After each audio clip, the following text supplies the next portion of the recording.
নমস্কার, কেমন আছেন সবাই? দিনলিপির আরেকটি দিনে আপনাদের স্বাগত জানাই। চলুন, আজ আপনাদের খাওয়াবো নবান্ন। নবান্ন অর্থাৎ নব অন্ন। গ্রাম বাংলায় এই উৎসবটি ধুমধাম করে পালিত হয়।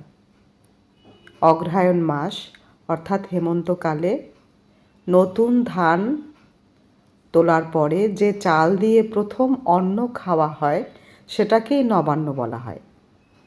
ছোটোবেলায় এই উৎসবটি আমাদের কাকিমা ঠাকুমাদের পালন করতে দেখেছি। বিয়ের পর থেকে এই উৎসবটি আমি পালন করি। আর এই নবান্ন বানাতে কী কী লাগবে? নতুন ধানের চাল, নারকেল, আদা, চিনি, নুন, দুধ। আর এই যে নারকেলটি দেখছেন, এটি ফোপড়াওয়ালা নারকেল, এটিও দরকার। আবার যে নারকেলটি সদ্য জল নড়েছে, একটু কাঁচা রয়েছে, ওই নারকেলটিও দরকার। আবার আরেকটি নারকেল দরকার, ডাবের থেকে একটু বেশি নারকেল হয়েছে। এই দেখুন, 3 ধরনের নারকেল এই নবান্ন উৎসবে লাগে মানে দিলে বেশ ভালো হয়। আর এই চালটি 1 ঘন্টা আগে আমরা ভিজিয়ে রেখেছি। আগে আদাটি পেস্ট করে নিয়েছি। এবার চাল আর নারকেল একসাথে মিশিয়ে এভাবে বাটতে হবে।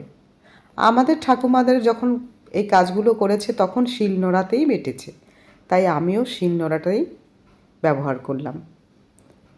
এখন যদিও মিক্সিতে বাটা হয়, কিন্তু আজ ভাবি সে ঠাকুমারা তো আমার মতো আর 1 কৌটো চাল বসায়নি, তারা হাঁড়ি ভরে নবান্ন করেছে।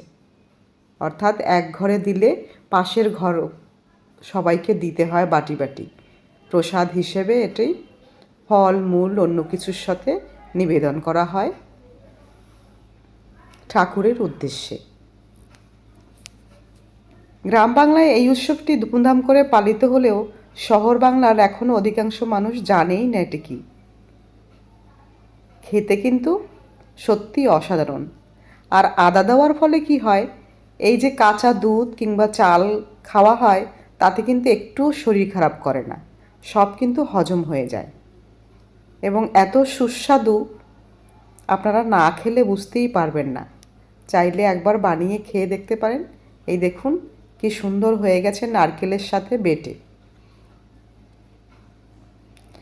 আমি নারকেলের সাথে এই নারকেলের যে জলটাও মিশিয়ে ফেলেছি, ওটা আর আপনাদেরকে দেখানো হলো না। নারকেল জলটি মিশিয়ে দিলাম। এই দেখুন, এবার দিয়ে দেবো চিনির গুঁড়ো। আমার গুঁড়ো করা ছিল সেই চিনির গুঁড়ো।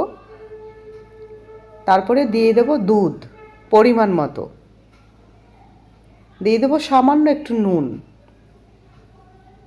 আর দেব নতুন চাল যেমন ঠিক সেরকম নতুন গুড়। গুড় না দিলে তো নবান্ন হয় না, তাই না? আর হেমন্ত মানে নতুন ধান, নতুন চাল, নতুন রস, নতুন গুড়। সুন্দর একটি গন্ধ বেরোচ্ছে, দেখুন এরকম টেক্সচারটা হবে। আর এই যে গন্ধের জন্য গুড়টুকু দিয়ে দিলাম। চলুন তাহলে এবার খেয়ে নেওয়া যাক। আর এই যে আমার ছোট্ট নারকেলের বাটিতেই এভাবে পরিবেশন করতে হয়। একটুখানি নারকেল কোড়াও দিয়ে দিলাম। কেমন হয়েছে খেয়ে জানাবেন কিন্তু। আমার কিন্তু দারুণ লাগে। আর আপনাদের বাচ্চাদের ছোটোবেলার এই স্বাদটুকু, গ্রাম বাংলার ঐতিহ্য, সংস্কৃতি সমস্ত কিছু বজায় রাখার জন্য ঘরে এটি আপনারা বানিয়ে খেতেই পারেন।